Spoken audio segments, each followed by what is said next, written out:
অধ্যায় ১। জীবন পরিবর্তনের জন্য এই বইকে মোট ৪টি ভাগে ভাগ করা হয়েছে। ১। জীবন পরিবর্তনের জন্য ৮০টি ভালো কাজ, বিশ্বাস এবং অভ্যেস। মনের শক্তি বাড়ানোর প্রাথমিক জ্ঞান। মনের শক্তি বাড়ানোর ৪৯টি অনুশীলন। স্মরণশক্তি বৃদ্ধির কার্যকরী দিক নির্দেশনা। প্রথম অধ্যায় শুরু করার আগে দুটি কথা। আপনি যদি নিজের জীবনকে সুন্দরভাবে সাজাতে চান, তাহলে আপনার এমন কিছু করা প্রয়োজন যেগুলো সাধারণত কোনো সফল ব্যক্তির জীবন খুঁজলে পাওয়া যায়। আপনি মাইন্ড ট্রেনিং এর কোনো কিছু অনুশীলন না করেও জীবনে ভালো কিছু করতে পারেন, যদি ভালো কাজের অভ্যেস গড়ে ওঠে। পৃথিবীর বুকে অনেক সফল ব্যক্তিদের পদচারণা ঘটেছে, যারা শুধু ভালো কাজ এবং অভ্যাসের কারণে সফল হতে পেরেছেন। ৮০টি কাজ, বিশ্বাস এবং অভ্যাস আছে যা ব্যক্তি জীবনে অনুশীলন করলে আপনি ইতিহাস গড়ার মতো ব্যক্তিত্বে পরিণত হতে পারেন। আমি একদমই বাড়িয়ে বলছি না। আপনি এই ৮০টি বিষয় একই সাথে নিজের ব্যক্তিজীবন এবং কর্মজীবনে অনুশীলন করতে পারলে ২৪ ঘন্টার মধ্যে মানসিক প্রশান্তি এবং পরিবর্তন অনুভব করবেন, ইনশাআল্লাহ। সম্ভব হলে এক বসায় এই ৮০টি বিষয় পড়ে, অনুভব করে এবং অনুশীলন করার সিদ্ধান্ত নিয়ে আপনার অবস্থান থেকে উঠুন। জীবন পরিবর্তনের জন্য ৮০টি গুরুত্বপূর্ণ কাজ, বিশ্বাস এবং অভ্যেস। ১। আপনার গল্প আপনি আবার নতুন করে সাজিয়ে গুছিয়ে নিন। প্রথমেই বলে নিচ্ছি, এমন বিশ্বাসের কোনো অবকাশ নেই। আপনি যা ভাববেন আপনার জীবনে অবশ্যই তাই ঘটবে। আত্মবিশ্বাস মানে আত্মদাসত্ব নয়, নিজের মনের পূজা নয়। আল্লাহ তাআলা আপনাকে যা দিবেন আপনি তাই পাবেন, বেশিও নয়, কমও নয়। তাহলে নিজেকে সাজিয়ে গুছিয়ে নেওয়ার অর্থ কি? এর অর্থ হচ্ছে, আপনি যেমন চেষ্টা করবেন আল্লাহ তাআলা আপনাকে তেমন দান করবে। অর্থাৎ নিজের সর্বস্ব দেওয়ার পর একমাত্র আল্লাহর উপর ভরসা করা জরুরি। ভালো মন্দ ফলাফল আল্লাহ তাআলারই নির্ধারণ। কাজ করার দায়িত্ব আপনার, ফলাফল নির্ধারণের মালিক আল্লাহ তাআলা। এই কথা যত দ্রুত মন থেকে মেনে নিবেন ততই আপনার জন্য ভালো। এবার চলুন নিজের গল্প নিজে সাজিয়ে গুছিয়ে নেওয়ার কথায় আসি। গল্প বলতে কি বোঝানো হচ্ছে? আপনি এখন বর্তমানে আছেন। গল্প অতীতের হয়, ভবিষ্যতেরও হয়। গল্পের বর্তমানে থাকে কাজ অথবা অলসতা। আপনি চাইলে অতীতের গল্প করে সময় নষ্ট করতে পারেন, অথবা অতীত থেকে শিক্ষা গ্রহণ করে বর্তমানে কাজ করার মাধ্যমে ভবিষ্যৎ গোছাতে পারেন। এই মুহূর্তে যদি ভবিষ্যৎ নিয়ে ভাবেন এবং কাজ করেন, এর অর্থ হচ্ছে আপনি ভবিষ্যতের জন্য আজকে একটি গল্প তৈরি করছেন। আপনাকে ইচ্ছা শক্তি দেওয়া হয়েছে। যেমন এই বইটি আপনি সম্পূর্ণরূপে পড়ে শেষ করতে পারেন, অথবা না পড়ে রেখে দিতে পারেন। পড়লে আপনার জীবনে একটি সুন্দর গল্প তৈরি হবে, ইনশাআল্লাহ। আর রেখে দিলে হয়তো আপনার অতীতের গল্পই রয়ে যাবে। দেখুন, আল্লাহ তাআলা আপনাকে ভালো মন্দ সিদ্ধান্ত নেওয়ার সুযোগ দিয়েছেন। আপনি চাইলে ভালো কাজ এখনই করতে পারেন, সেই ক্ষমতা এবং সক্ষমতা আপনার আছে। যেমন আপনি চাইলে এখন আপনার ডান হাত উপরে উঠাতে পারেন, আবার নিচেও নামাতে পারেন। অর্থাৎ এইটুকু করার সাধ্য দিয়ে আমাদেরকে প্রেরণ করা হয়েছে। এখন আপনি যদি খুব সকালে ঘুম থেকে ওঠার নিয়ত করেন এবং নামাজ আদায় করে কিছুক্ষণ বাইরে হেঁটে আসেন, তাহলে এটি হবে আপনার জন্য নতুন একটি গল্প। আপনি হেঁটে এসেই বলতে পারবেন যে, আমি ফজর নামাজ আদায়ের পর হাঁটতে গিয়েছিলাম। আগে আপনি অল্পতেই রেগে যেতেন, আজ কঠিন পরিস্থিতি স্বাভাবিকভাবে সামলে দিয়েছেন, ঠান্ডা মাথায় পরিস্থিতির মোকাবেলা করেছেন। এটি আপনার জন্য নতুন একটি গল্প। অন্যের সাথে নিজের পরিবর্তনের গল্প শেয়ার করুন। আপনি সাধারণ ঘটনায় ভয় পেতেন অথবা আতঙ্কিত হতেন, আজ শান্ত মনে নিজেকে সাহস দিয়েছেন, সুন্দরভাবে নিজের আচরণকে অন্যের সামনে উপস্থাপন করেছেন। এটি আপনার জন্য নতুন গল্প। এই গল্প শেয়ার করুন। অনেক মানুষের সামনে কথা বলতে আপনার ভয় লাগতো, আজ সবার সামনে আত্মবিশ্বাসের সাথে কথা বলছেন। আপনার জন্য এটি অনেক সুন্দর একটি গল্প। নিজের অর্জনের জন্য আনন্দিত হন। আজ কোনো গরিবকে সহযোগিতা করতে পেরেছেন, তাই আপনার জীবনে এটি অনেক সুখের গল্প। এমন গল্প আরো তৈরি করুন। প্রতিদিন ছোট্ট ছোট্ট গল্প তৈরি করুন। এভাবে একদিন অনেক সুন্দর একটি জীবন আপনি নিজেকে উপহার দিতে পারবেন, ইনশাআল্লাহ। একটু ভেবে দেখুন। আজ পর্যন্ত আপনি যা কিছু করেছেন, ভালো অথবা মন্দ, তা সবই আপনার মনের জগতে গল্প হয়ে বসবাস করছে। অতএব ভবিষ্যতের জন্য সুন্দর কিছু গল্প আজ তৈরি করুন। আপনি যখন বাইরে যান, তখন কোনো পথ শিশুকে সাথে নিয়ে কোথাও লাঞ্চ অথবা ডিনার করার সৌভাগ্য করিয়ে নিন নিজের জন্য, এবং অনুভব করুন কত সুন্দর একটি গল্প আজ আপনি তৈরি করলেন। নিজের সাথে প্রতিশ্রুতিবদ্ধ হন, প্রতিদিন কোনো না কোনো নতুন গল্প সাজিয়ে গুছিয়ে নেবেন নিজের ভবিষ্যতের জন্য। ইনশাআল্লাহ আপনি নিজেই আপনার গল্পের লেখক, পরিচালক এবং প্রধান অভিনেতা। মনে করুন আপনি একটি বই লিখছেন, লেখা চলছে, ছাপা তো হয়নি, যে কোনো অধ্যায় এখনো পরিবর্তন করা সম্ভব। কোনো অভ্যেস, আচরণ এবং বিশ্বাসগুলো পরিবর্তন করা সম্ভব। এখনই ভাবতে শুরু করুন। আপনার জীবনের গল্প যদি আপনি পরিবর্তন করতে চান, তাহলে এখনই তা পরিবর্তন করে ফেলুন। অতীতের গল্প মনে ধরে না রেখে নতুন গল্প তৈরিতে মনোযোগী হন। যেদিন থেকে আমি বুঝতে শিখলাম যে আল্লাহর উপর ভরসা করে কাজ করতে থাকলে জীবন অনেক মাত্রায় পরিবর্তন হয়, তখন থেকে এখন পর্যন্ত মনের ভেতর এই প্রক্রিয়া নিয়ে বেঁচে আছি। আলহামদুলিল্লাহ। আপনার অতীত জীবনে কি ঘটেছিল তাতে গুরুত্ব না দিয়ে আপনি ভবিষ্যৎ জীবন আপনি সঠিকভাবে, সুন্দরভাবে, সুষ্ঠুভাবে গড়ে তুলবেন, এই প্রতিজ্ঞা করুন।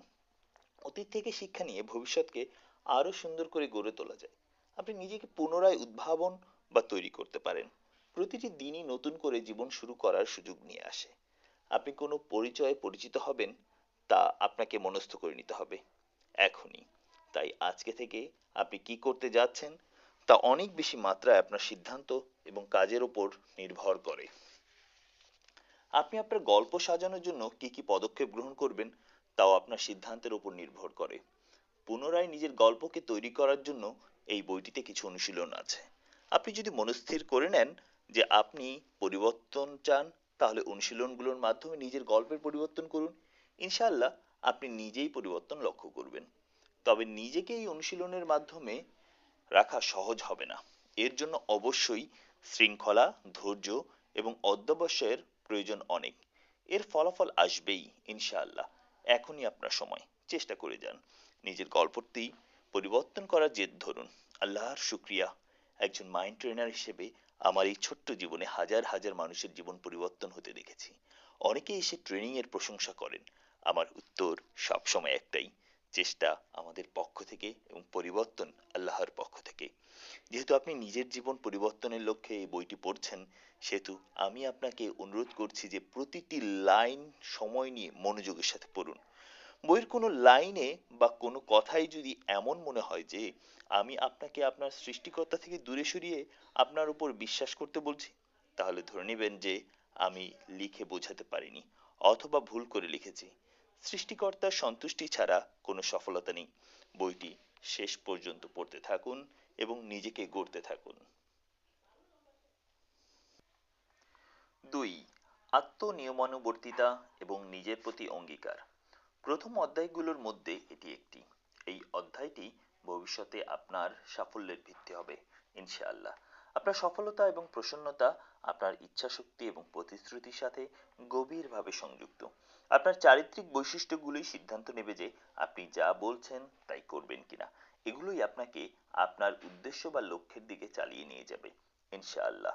এমনকি সবকিছু যদি আপনার বিরুদ্ধেও মনে হয়, তবুও আপনার ইচ্ছাশক্তি এবং প্রতিশ্রুতি আপনাকে লক্ষ্যের দিকে নিয়ে যাবে ইনশাআল্লাহ। আপনার মানসিক অবস্থা সাময়িকভাবে ঠিক না থাকলেও আপনার শৃঙ্খলাবোধই আপনার যা করা দরকার তা করাবে।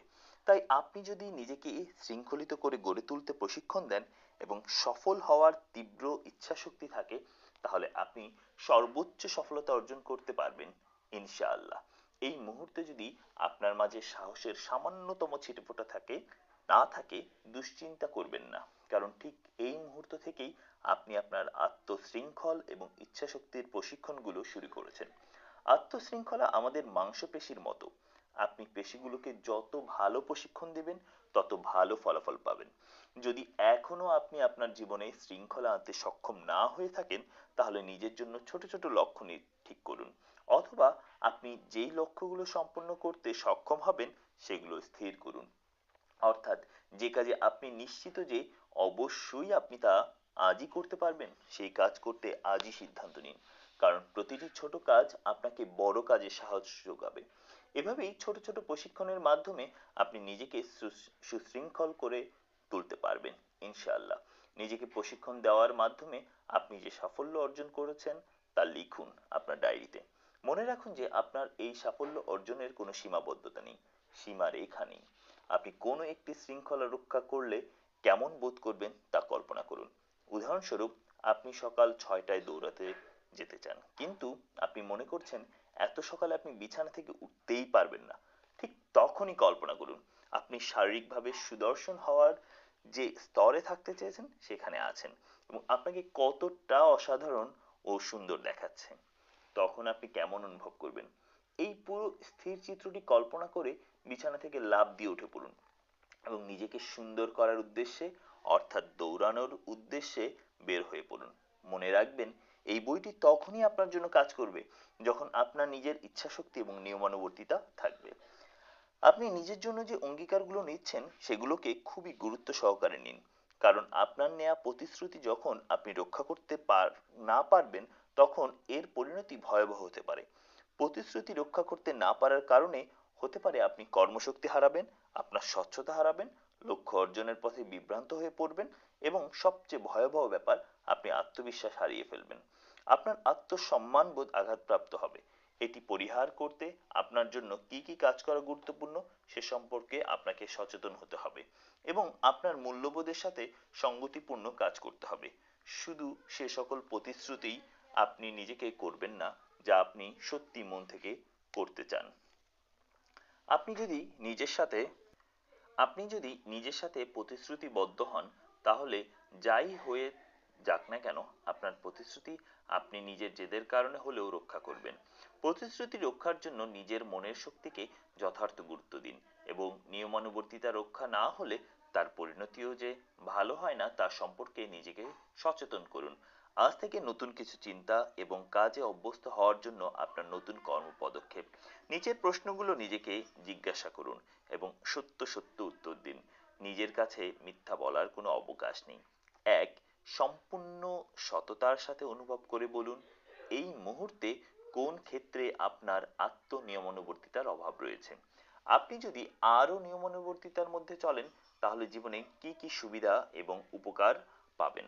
আপনার কাঙ্ক্ষিত লক্ষ্যে পৌঁছানোর জন্য আপনি আজই প্রথম কি পদক্ষেপ নিতে প্রস্তুত। আপনার কর্ম পরিকল্পনা ছোট ছোট ধাপে লিখুন এবং সেগুলো সম্পন্ন করার জন্য নির্দিষ্ট সময়সীমা নির্ধারণ করুন এক্ষুনি। আপনি কিভাবে বুঝবেন যে আপনি নিজেকে আত্মশৃঙ্খলার মাঝে রাখার লক্ষ্যে পৌঁছে গেছেন? নিজেকে একটি মানদণ্ড দিন। এই 5টি প্রশ্ন আবারও পড়ুন, বারবার পড়ুন, বারংবার চিন্তা করুন। যতক্ষণ পর্যন্ত মন থেকে উত্তর না পাচ্ছেন ততক্ষণ পর্যন্ত নিজেকে প্রশ্ন করতে থাকুন। যে খোঁজে সে পায়, যে খোঁজে না তার হাতের কাছে থাকলেও সে হারায়। ভাগ্যের লিখন বলে বসে থাকার কোনো উপায় নেই। অলস ব্যক্তিরা ভাগ্যের দোহাই দেয়, কর্মঠ মানুষেরা কাজ করে এবং আল্লাহর উপর বিশ্বাস করে। আমি বিশ্বাস করি আপনি একজন কর্মঠ মানুষ এবং স্বপ্নবাজ একজন ব্যক্তি, তাই এই বইটি পড়ছেন এবং নিজের জীবনকে সুন্দর করে গড়ার চেষ্টা করছেন। যারা দিনের পর দিন কোনো লক্ষ্য অর্জন করার জন্য চেষ্টা করতে থাকে, তাদেরকে আল্লাহ তাআলা অবশ্যই উত্তম প্রতিদান দান করেন। উঠুন, নিজের স্বপ্ন পূরণে নিজেকে সহযোগিতা করুন। আপনার স্বপ্ন পূরণ করার জন্য এই পৃথিবীতে যদি একজন ব্যক্তি উপযুক্ত হয়ে থাকে, তাহলে সেই ব্যক্তি আপনি নিজেই। আমার কথা যদি বিশ্বাস না হয়, তবে শুধু একদিনের জন্য নিয়মানুবর্তিতা বজায় রেখে কাজ করুন এবং নিজের মানসিক উন্নতি পরিবীক্ষণ করুন।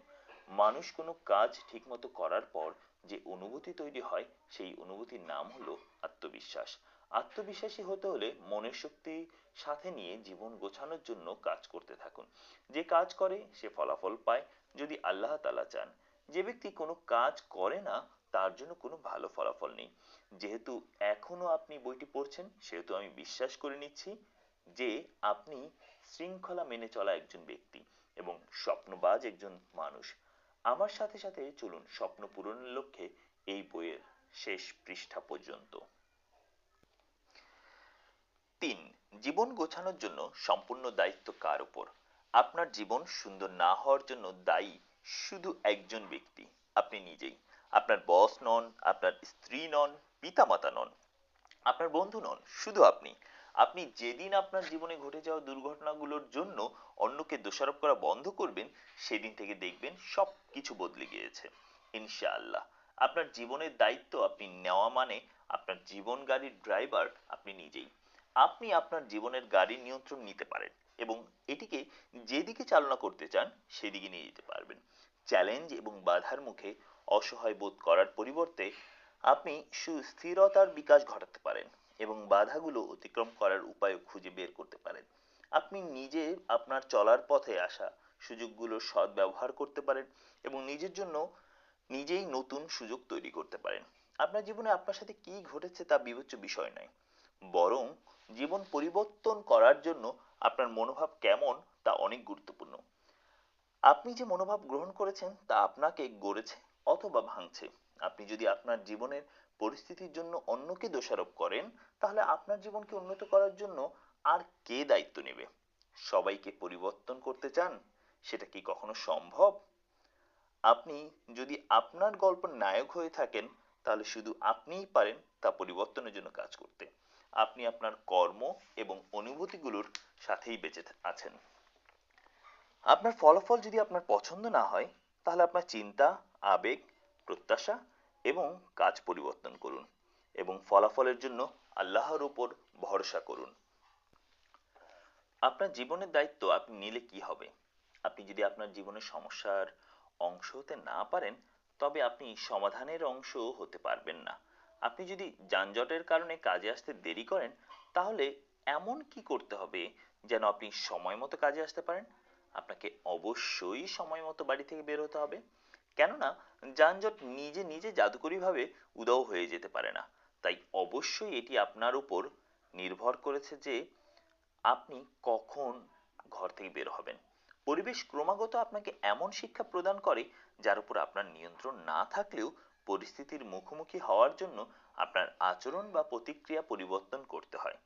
অতীতকে একটি মূল্যবান অভিজ্ঞতা হিসেবে ব্যবহার করুন, যেখান থেকে আপনি শিক্ষা গ্রহণ করে বর্তমানে বসবাস করবেন। আপনার জীবনে এখনকার পরিস্থিতির জন্য আপনি কাকে দোষারোপ করেন? আপনার সঙ্গী, আপনার পিতামাতা, অথবা আপনার বন্ধুদের? আপনার জীবনে যা ঘটেছে তার জন্য আপনি যদি অন্যদের দোষারোপ করা বন্ধ করেন, তাহলে ভালো কি ঘটতে পারে? পরিস্থিতির শিকার হওয়া বন্ধ করলে আপনার জীবনে কি কি পরিবর্তন ঘটবে? আপনার জীবনের বর্তমান পরিস্থিতি থেকে বের হওয়া কি আপনার জন্য অসম্ভব? আপনি যদি আপনার জীবনের দুঃখ কষ্টগুলো নিয়ে অতিরিক্ত চিন্তা করা বন্ধ করে দেন এবং এটি পরিবর্তন করার সিদ্ধান্ত নেন, তবে ভালো কি কি ঘটবে? আপনি কি আসলেই নিজের জীবনকে পরিবর্তন করতে চান? পরিবর্তন কিভাবে শুরু করবেন? আসুন, কর্ম পদক্ষেপ। আপনার জীবনের দায়িত্ব নেওয়া শুরু করতে আপনি নিজেই আজই যে 5টি পদক্ষেপ নেবেন তার নম্বর করে এক্ষুনি লিখুন। 4, সিদ্ধান্ত। আপনি হয়তো এরকম শুনছেন যে আপনার নেওয়া সিদ্ধান্ত এবং কাজই আপনার জীবনের ফল। ভালো সিদ্ধান্ত এবং ভালো কাজের ভালো ফল, খারাপ সিদ্ধান্ত এবং খারাপ কাজের খারাপ ফল। এই বিষয়ে আপনার অনুভূতি কেমন? এটা কি আপনার জন্য প্রযোজ্য? এটি গুরুত্বপূর্ণ। আপনি আপনার জীবনের সিদ্ধান্ত নেওয়ার ক্ষমতা সম্পর্কে সচেতন থাকবেন। আপনার প্রতিটি সিদ্ধান্ত, প্রতিটি পছন্দ আপনার জীবনকে প্রভাবিত করে। মূলত আপনার আজকের জীবন আপনার অতীতের কিছু পছন্দ, সিদ্ধান্ত এবং কাজের সরাসরি ফলাফল। আপনি পূর্বে যে সিদ্ধান্ত গ্রহণ করতেন তার তুলনায় আজ আরো ভালো সিদ্ধান্ত নিন। মনে রাখবেন, আপনি নিজেই আপনার চিন্তা ভাবনা এবং অনুভূতিগুলোকে মনোনীত করার ক্ষমতা রাখেন। আল্লাহর কাছে সর্বদা সাহায্য চাওয়া খুবই জরুরি, যেন মন এবং মানসিকতা সব সময় ভালো সিদ্ধান্ত নিতে পারে। একটি শান্ত মন অসংখ্য ভালো সিদ্ধান্ত নিতে পারে যদি আল্লাহ সহায় হন। সাবিত ইন্টারন্যাশনাল। প্রাতিষ্ঠানিক রূপ নেওয়ার আগে আমি একটি শিক্ষা প্রতিষ্ঠানের শিক্ষক ছিলাম। জীবনে যা কিছু শিখেছি যথাযথভাবে তার প্রয়োগ হচ্ছিল না। একা একা শুধু ভাবতাম, মনে হতো জীবনে অনেক কিছু করার বাকি আছে। এখন অনেক মানুষকে হেল্প করার মতো শিক্ষা লাভ করার তৌফিক হয়েছে, আলহামদুলিল্লাহ। শুধু একটি শিক্ষা প্রতিষ্ঠানে পড়ে থাকলে যোগ্যতার অবমূল্যায়নের ভয় হচ্ছিল। যখন জানতে পারলাম পৃথিবীতে 250 কোটি মানুষ হতাশায় ভুগছে, তখন আর বসে থাকতে পারলাম না। অস্থির হয়ে পায়চারি করতে লাগলাম। রাস্তায় রাস্তায় হাঁটতে থাকলাম। চাকরি ছেড়ে দেওয়ার সাহস করলাম। দিনরাত ভাবতে ভাবতে ঠিক করলাম আমার স্বপ্নের প্রতিষ্ঠানের নাম হবে সাবিত ইন্টারন্যাশনাল। এই নামটি ছাপিয়ে নিলাম কাগজে। শুরু করলাম গ্যারেজে বসে। হাসির পাত্র হয়ে উঠলাম রাতারাতি। ডিপ্রেশন দূর করার মিশনে নিজেকে শক্ত রাখলাম। অনেক কষ্টের গল্প আছে সাবিত ইন্টারন্যাশনালের, সেদিকে না হয় নাই গেলাম। এই অধ্যায়ে শুধু এইটুকু শেয়ার করতে চাই যে সিদ্ধান্ত যা নিয়েছিলাম আলহামদুলিল্লাহ আজও সেই সিদ্ধান্তের উপরেই আছি। আল্লাহ তাআলা আপনাকে সিদ্ধান্ত নেওয়ার শক্তি দিয়েছেন। জীবনে যা করতে চান তা যদি আপনার মূল্যবোধের ধর্মীয় কোনো নিষেধাজ্ঞা না থাকে তাহলে আজই সিদ্ধান্ত নিয়ে ফেলুন। বিশ্বাস করুন এই জীবনে অনেক ছোট, যত দ্রুত সিদ্ধান্ত নেবেন ততই আপনার জন্য ভালো। স্বপ্ন পূরণের জন্য সময় খুবই কম। জীবন পরিবর্তনের জন্য সবচেয়ে গুরুত্বপূর্ণ বিষয় হলো সময় মতো ভালো সিদ্ধান্ত গ্রহণ করতে পারা। সিদ্ধান্তটি সঠিক নাকি ভুল সবসময় তা মুখ্য বিষয় নয়। সিদ্ধান্ত গ্রহণের ফলে শীঘ্রই আপনি এর প্রতিক্রিয়া পাবেন, যা আপনাকে ভবিষ্যতে প্রগতির পথে অগ্রসর হতে সহায়তা করবে। একবার যে সিদ্ধান্ত নিয়ে নিয়েছেন সেই পথ ধরে এগিয়ে যান এবং সেই পরিস্থিতি মোকাবেলা করুন।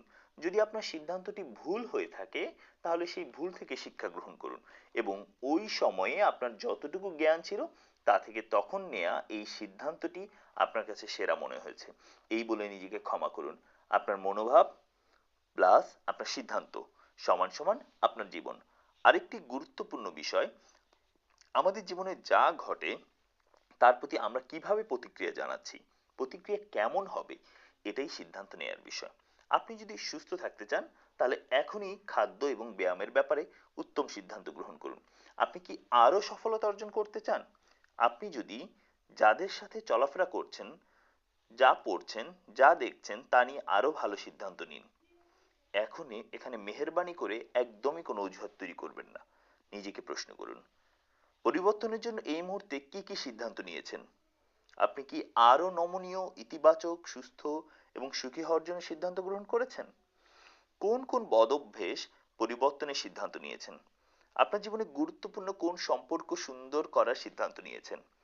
ফেলে রাখা কোন স্বপ্ন পূরণের সিদ্ধান্ত নিয়েছেন?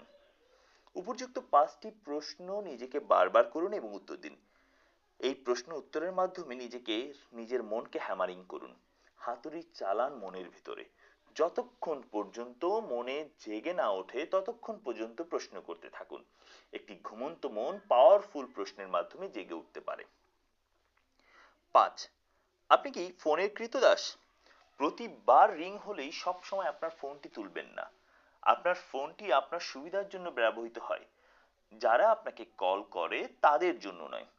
আপনি যা করছেন তা চালিয়ে যাওয়ার স্বাধীনতা দিন এবং অন্যকে বলুন যে আপনাকে এসএমএস প্রেরণ করে পড়তে খারাপ লাগছে। কিছুদিন আগেও ফোন ধরতে না পারলে আমি খুব উদ্বিগ্ন হয়ে থাকতাম। আমি ভাবতাম আমি কিছু মিস করেছি।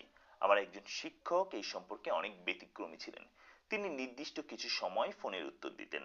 আমি কাজটি পছন্দ করতে শুরু করি এবং আমার টিচারের মতো মানসিকতাকে মানিয়ে নেওয়ার জন্য কাজ করি এবং নিজেকে বলি আমি মরে গেলেও দুনিয়ার সব কিছুই চলবে। আমার কথায় আমাকে স্বার্থপর মনে হচ্ছে। দেখুন, আপনি যদি আপনার ফোনের দাস হয়ে যান তাহলে জীবনে ভালো কিছুই করতে পারবেন না। ফোন আমাদের ফোকাস এবং সময় নষ্ট করে দেয়। তাই আপনার জীবনে প্রয়োজনে ফোন ব্যবহার করুন। আপনার জীবনে সবচেয়ে গুরুত্বপূর্ণ মানুষদেরকে বলে রাখুন যে আপনি কি নিয়মে ফোন ব্যবহার করে থাকেন। আপনি ফোন কল কম রিসিভ করলে আপনাকে মানুষ কম ফোন করবে আর আপনার অনেক সময় বেঁচে যাবে। আপনি যদি মানুষকে অভ্যেস করাবেন তারা আপনি যেভাবে মানুষকে অভ্যেস করাবেন তারা সেভাবেই আপনার সঙ্গে আচরণ করবে। আপনি বলতে পারেন যে অনেক গুরুত্বপূর্ণ কল হতে পারে, সেটিও রিসিভ করব না। অবশ্যই রিসিভ করবেন। বুঝবেন কিভাবে? খুব গুরুত্বপূর্ণ হলে একই ব্যক্তি একই সময়ে 5 থেকে 6 বার কল করবে আর সাধারণ প্রয়োজন হলে বারবার কল করা থেকে বিরত থাকবে। সাধারণত এমনটাই ঘটে, তাই না? একটু বুঝে শুনে মানিয়ে নিন। নিজেকে অতিরিক্ত ফোন ব্যবহার করা থেকে বাঁচান। যদি সত্যিই এটি একটি গুরুত্বপূর্ণ কল হয় তবে কলকারী হাল ছেড়ে দেবে না। আপনি তো অবশ্যই বুঝতে পারবেন। মোবাইল ফোনের ব্যবহার বর্তমান বিশ্বকে সবার হাতের মুঠোয় এনে দিয়েছে। মানুষ এখন ঘরে বসেই দেশ বিদেশের যে কোনো খবর জানতে পারছে। শুধু খবরই নয়, বরং মোবাইল ফোনের কারণে তাৎক্ষণিক যোগাযোগ, ব্যবসা, বাণিজ্য, চিকিৎসা, শিক্ষা ইত্যাদি সব বিষয়েই কাজ করা সম্ভব হয়েছে। মোবাইল আমাদের যেমন উপকার করে, তেমনি মোবাইল আমাদের ক্ষতিও করে। মোবাইলের ক্ষতিকর অনেক দিক রয়েছে। মোবাইল ফোনের প্রভাবে মানুষ এখন নানা সমস্যার সম্মুখীন হচ্ছে। তাই চলুন জেনে নেই মোবাইল ফোনের ক্ষতিকর দিকগুলো। মোবাইল ফোন ব্যবহারের ফলে শারীরিক সমস্যাগুলোর মধ্যে রয়েছে চোখ জ্বালা করা, ঘাড় ব্যথা করা, কানে সমস্যা, মাথা ব্যথা করা, চোখে ঝাপসা দেখা, অতিরিক্ত ক্লান্তি, জীবাণুর আক্রমণ, চোখের জ্যোতি কমে যাওয়া, মেজাজ খিটখিটে হয়ে যাওয়া, চিন্তা শক্তি কমে যাওয়া, পর্ণ আসক্তি, শ্রবণ শক্তি কমে যাওয়া ইত্যাদি। ক, চোখ জ্বালা করা। মোবাইল ফোন সহ যে কোনো ইলেকট্রনিক ডিভাইসের দিকে 2 ঘন্টার বেশি সময় তাকিয়ে থাকলে চোখ জ্বলতে থাকে।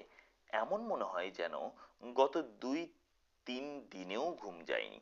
এটি মূলত মোবাইল ফোন থেকে বিচ্ছুরিত হওয়া এক ধরনের ক্ষতিকর রশ্মির প্রভাবে হয়ে থাকে। মোবাইল ফোনের ডিসপ্লে থেকে গামা রশ্মি নামের এক ধরনের ক্ষতিকর রশ্মি বের হয়। এই রশ্মির প্রভাবে চোখে জ্বালা করে, দৃষ্টিশক্তি কমে যায়, চোখে ঝাপসা দেখা যায়। তাই প্রয়োজন ব্যতীত অধিক সময় পর্যন্ত মোবাইল ফোন ব্যবহার করবেন না। তবে চাইলে চোখের সমস্যা এড়ানোর জন্য এক ধরনের ব্লু কাট গ্লাস আছে, যা মোবাইল ফোন থেকে নির্গত হওয়া গামা রশ্মি প্রতিরোধ করতে পারে। সেগুলোও ব্যবহার করতে পারেন। এতে আপনার চোখ সুরক্ষিত থাকবে। ঘাড় ব্যথা। দিনের বেশিরভাগ সময় আমরা অপ্রয়োজনে মোবাইল স্ক্রিনের দিকে তাকিয়ে কাটিয়ে দিই। আর মোবাইল ব্যবহারের ক্ষেত্রে বেশিরভাগ সময় আমরা ঝুঁকে থাকি।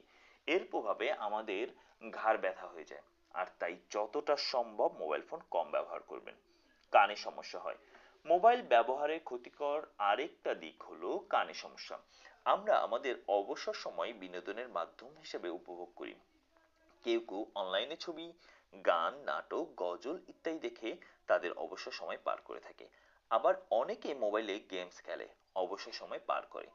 এক্ষেত্রে দেখা যায় অনেকে ঘন্টার পর ঘন্টা কানে হেডফোন লাগিয়ে থাকে, যার ফলে কানে সমস্যা দেখা যায়। কেউ কানে কম শোনে, আবার কেউ একেবারেই শোনে না।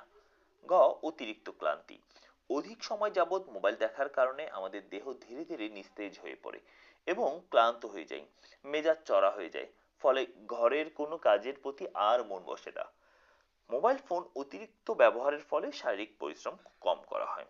এই সমস্যাটি বিশেষ করে শিশু কিশোরদের সাথে বেশি হয়ে থাকে। একদিকে কোনো কাজ না করা, অন্যদিকে সারাদিন মোবাইল ফোন ব্যবহারের ফলে শরীরে এক ধরনের অবসাদ চলে আসে, যার কারণে শরীর ক্লান্ত অনুভব হয়।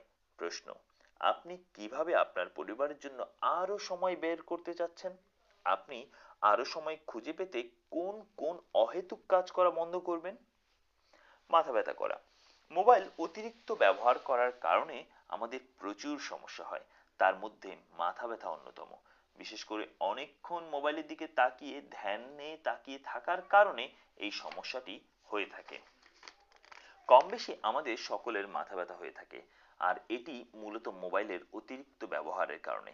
মাথা ব্যথা ছাড়াও আরো নানা ধরনের সমস্যা মাথায় হয়ে থাকে। মেজাজ খিটখিটে হয়ে যায়। অতিরিক্ত মোবাইল ফোন ব্যবহারের ফলে ব্যবহারকারীর মেজাজ খিটখিটে হয়ে যায়।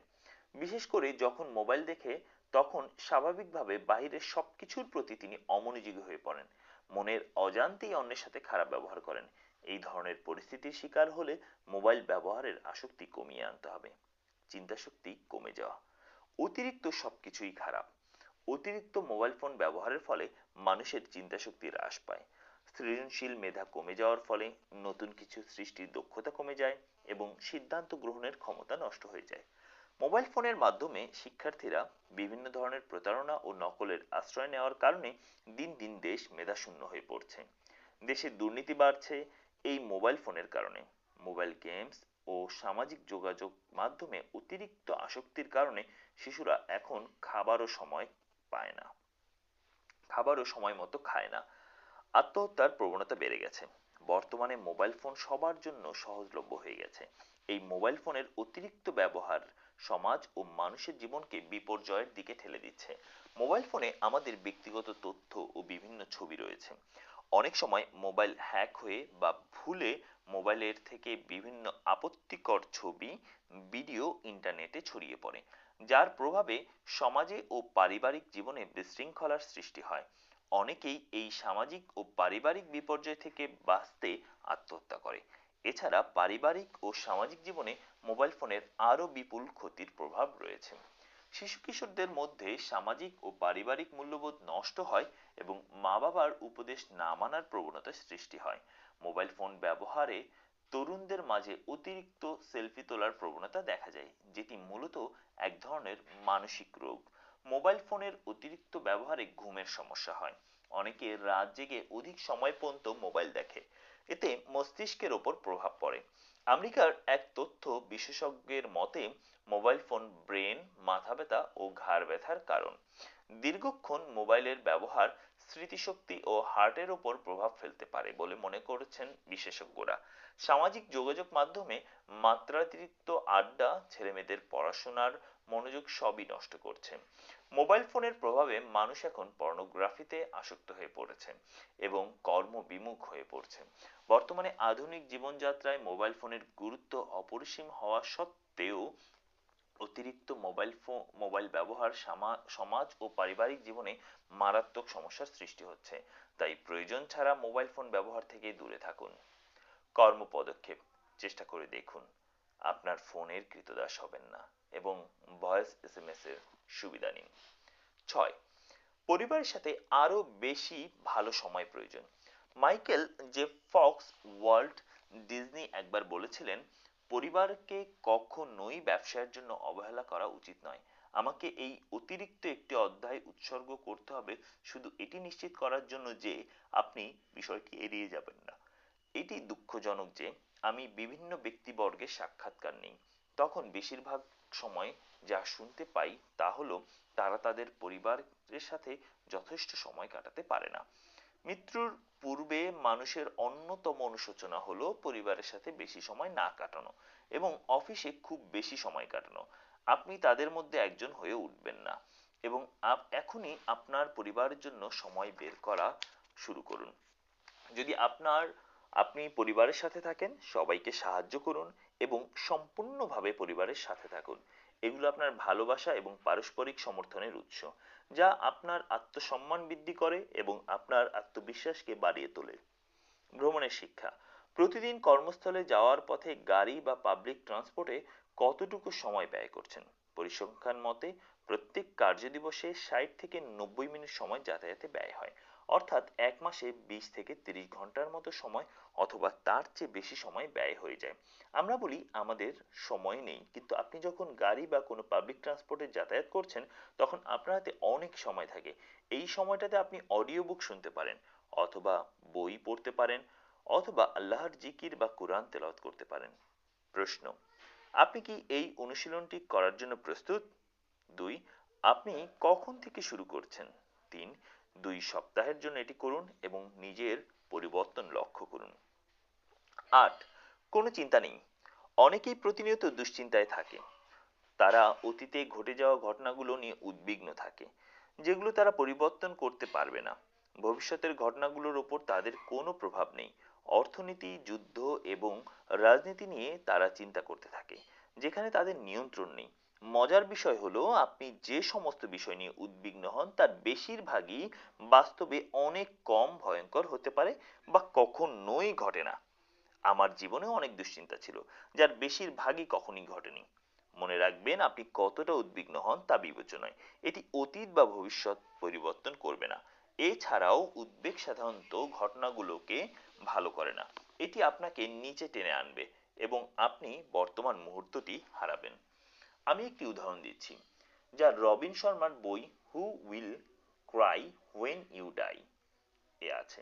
একজন ম্যানেজার, যাকে রবিন তার সেমিনারে পরামর্শ দিয়েছিলেন, এমন একটি অনুসরণ করিয়েছিলেন যেখানে তিনি নিম্নলিখিত বিষয়গুলো চিহ্নিত করেছিলেন। তার উদ্বেগের 54% এমন জিনিস নিয়েছিল যা সম্ভবত কখনোই ঘটবে না। 26% অতীতের কর্মের সাথে সম্পর্কিত ছিল, যা পরিবর্তন করা যাবে না। 8% অন্যান্য লোকের মতামতের সাথে সম্পর্কিত ছিল, যেগুলোকে পাত্তা দেওয়ার প্রয়োজন নেই। 4 ভাগ ব্যক্তিগত স্বাস্থ্য বিষয়ক ছিল, যেগুলো তিনি ইতিমধ্যে সমাধান করেছেন। শুধুমাত্র 6 ভাগ উদ্বেগ ছিল, যেগুলোর জন্য তার মনোযোগ প্রয়োজন। তার সমস্যাগুলোকে চিহ্নিত করে সেগুলোকে বাদ দিয়ে দেওয়া হয়, যেগুলো সম্পর্কে কিছুই করা সম্ভব নয় বা যেগুলো কেবল শক্তি ক্ষয় করছিল।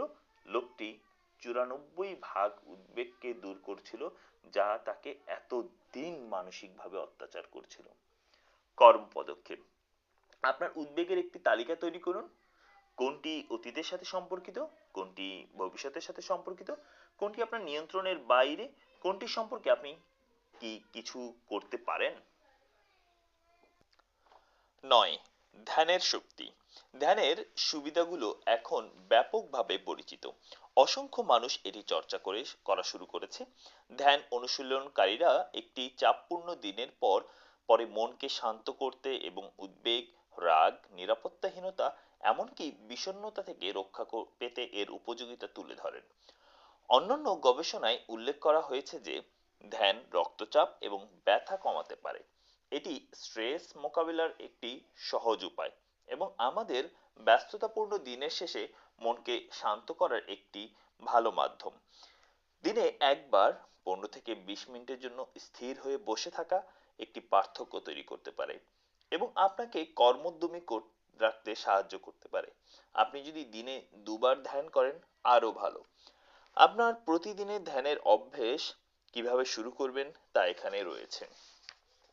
একটি জায়গা পছন্দ করুন যেখানে আপনাকে কেউ বিরক্ত করবে না এবং 15 থেকে 20 মিনিটের জন্য নীরব থাকতে পারবেন।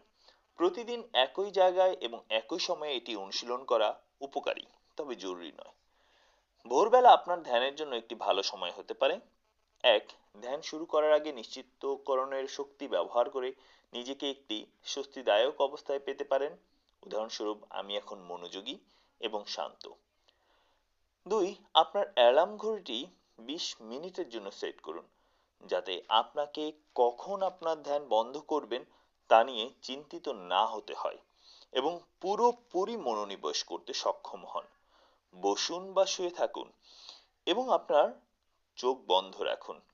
আপনি আপনার চোখ খোলা রেখে ঘরের একটি নির্দিষ্ট জায়গায় দৃষ্টি রাখতে পারেন। যদি আপনি জানালার মুখোমুখি বসে থাকেন, তাহলে প্রকৃতির কোনো নির্দিষ্ট বিন্দুতেও দৃষ্টি স্থির করতে পারেন। 4. মন স্থির করার সময় আপনার শ্বাসে মনোনিবেশ করুন এবং দেহ শিথিল করা শুরু করুন। 5. যখন আপনার মন ঘুরপাক খায়, তখন এটিকে ঘুরতে দিন, প্রতিরোধ করবেন না। নীল আকাশে মেঘের মতো আপনার ভাবনাগুলোকে পেরিয়ে যেতে দেখুন এবং আপনার মনকে খালি করুন। আপনার মন এখন একটি ঢেউহীন হ্রদের মতো অনুভব করুন। দিনে 20 মিনিটের জন্য ধ্যানের অভ্যাস করে নিলে অবশ্যই আপনি দুর্দান্ত ফল পাবেন, ইনশাআল্লাহ। ধ্যান করার সময় অবশ্যই আপনার ধর্মীয় বিশ্বাস 100 ভাগ ঠিক রেখে ধ্যান করুন। মনে রাখুন, শুদ্ধ ধ্যান আপনাকে শুদ্ধ কাজে অনুপ্রেরণা দেবে এবং অশুদ্ধ ধ্যান আপনাকে শিরক বা কুফরির দিকে টেনে নেবে। আল্লাহর সৃষ্টি নিয়ে ভাবুন। আপনি কত নিয়ামত ভোগ করেছেন তা ধ্যান করুন। আল্লাহর উপর ভরসা রেখে ভবিষ্যতের জন্য কি কি করতে চান তা চিন্তা করুন। মুরাকাবা হলো ধ্যান, মেডিটেশনও ধ্যান। ভালো মন্দ নির্ভর করে আপনি কি ধ্যান করছেন তার উপরে। নিজের ধ্যানকে যাচাই করুন, শুদ্ধ থাকুন। উল্লেখিত 6টি ধাপ শুধু একটি পরামর্শ। ধ্যানে ভুল করা যাবে না এবং শুধু আপনিই জানতে পারবেন কোনটি আপনার জন্য সবচেয়ে ভালো কাজ করে। এছাড়াও ইন্টারনেটে প্রচুর তথ্য রয়েছে, পাশাপাশি এ বিষয়ে অনেক ক্লাস এবং সেমিনারও রয়েছে। সবচেয়ে গুরুত্বপূর্ণ বিষয় হলো এই বইয়ে যা শিখলেন সেগুলো করার পদক্ষেপ নেওয়া, চেষ্টা করা। নিজে নিজে না পারলে সাবিত ইন্টারন্যাশনালের মাইন্ড ট্রেনিং এ অংশগ্রহণ করুন। 10. নিজের সকল সমস্যা আল্লাহর উপর ভরসা করে নিজেই সমাধান করুন। আপনার সমস্যাগুলোর সমাধান করুন, সমস্যার মুখোমুখি হন। আপনি যদি সমস্যা থেকে পালিয়ে যান, সেই সমস্যা আপনার পেছনে আসতেই থাকবে। আপনি যদি সমস্যাগুলো সমাধান না করেন, তবে সেগুলোর পুনরাবৃত্তি হবে। যতক্ষণ না আপনি কিছু শিখছেন এবং এগিয়ে যাওয়ার জন্য প্রস্তুত হচ্ছেন।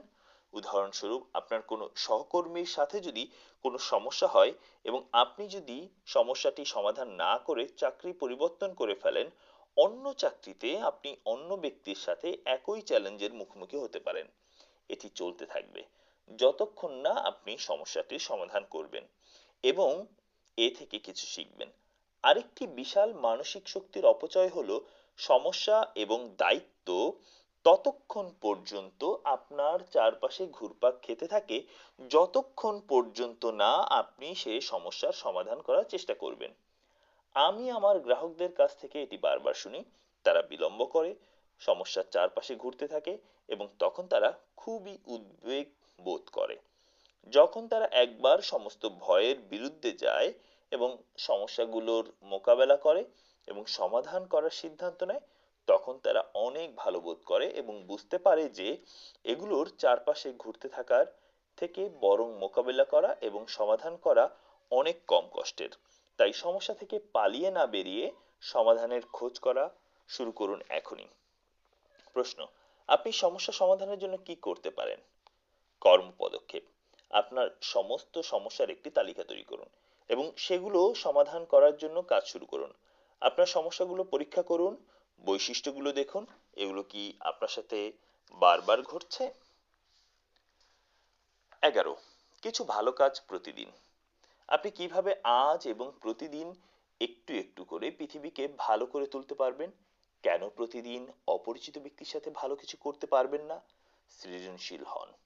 প্রতিবার আমি একটি কফির পরিবর্তে দুটি কফি অর্ডার করি। একটি আমি পান করি এবং অন্যটি অপরিচিত কাউকে গিফট করি। আপনি কাউকে ট্রেনে বা বাসে আপনার সিট অফার করতে পারেন। হাসি মুখে কাউকে আপনার সিট উপহার দিতে পারেন। মানুষের সাথে আন্তরিক আচরণ করুন। মন থেকে ধন্যবাদ দিন। এমন কাউকে সাহায্য করুন যে কিছু বহন করতে পারছে না, বা আপনার পরবর্তী পথ চলায় কারো ভারী লাগেজ বহন করুন যদি সম্ভব হয়। সৃজনশীল হন। আজ থেকেই শুরু করুন। মূল বিষয় হলো যা আপনি করেন তাই আপনি পান। সুতরাং আপনি যখন বিচ্ছিন্নভাবে উদারতার কাজ করা শুরু করবেন তখন আরো বেশি উদারতা আপনার কাছে ফিরে আসবে। আমরা অন্যদের জন্য যে ভালো কাজ করি তা সত্যিই আমাদের পরিবর্তন করার ক্ষমতা রাখে। আপনি যদি বিশ্বকে উন্নত করতে চান তবে নিজেকে দিয়ে শুরু করুন। কর্ম পদক্ষেপ, পরবর্তী 2 সপ্তাহের জন্য প্রতিদিন একটি ভালো কাজ করার জন্য নিজেকে প্রতিশ্রুতিবদ্ধ করুন। পর্যবেক্ষণ করুন কি হয়, কিন্তু বিনিময়ের আশা করবেন না। 12, সবার সাথে বিচারপতির ন্যায় আচরণ করছেন কি? সমালোচনা করা, দোষ দেওয়া এবং অভিযোগ করা সবই নেতিবাচক আচরণ। এটি আপনাকে সংঘর্ষের দিকে নিয়ে যেতে পারে। কারো সমালোচনা করা আপনার সুখী এবং পরিপূর্ণ জীবনের পথে বাধা। তাই এটি পরিত্যাগ করা জরুরি। অন্যদের সমালোচনা না করে নিজেকে কাজে মনোনিবেশ করতে সহযোগিতা করুন। যদিও এটি করার থেকে বলা সহজ, কিন্তু এর বাইরে কোনো উপায় নেই। প্রতিবার যখন আপনি অন্য কারো সমালোচনা করছেন তখন আপনি আসলে নিজের ক্ষতি করছেন। সমালোচনা বা দোষারোপের পরিবর্তে কৌতূহল এবং খোলামেলা মনোভাব নিয়ে যে কোনো পরিস্থিতি বোঝা গুরুত্বপূর্ণ। সমাধান খোঁজার উপর মনোযোগ কেন্দ্রীভূত করে। অন্যদের সাথে যৌথভাবে কাজ করে আমরা নিজেদের এবং আমাদের চারপাশের লোকদের জন্য আরো ইতিবাচক এবং ফলপ্রসূ পরিবেশ তৈরি করতে পারি। কর্ম পদক্ষেপ, অন্যদের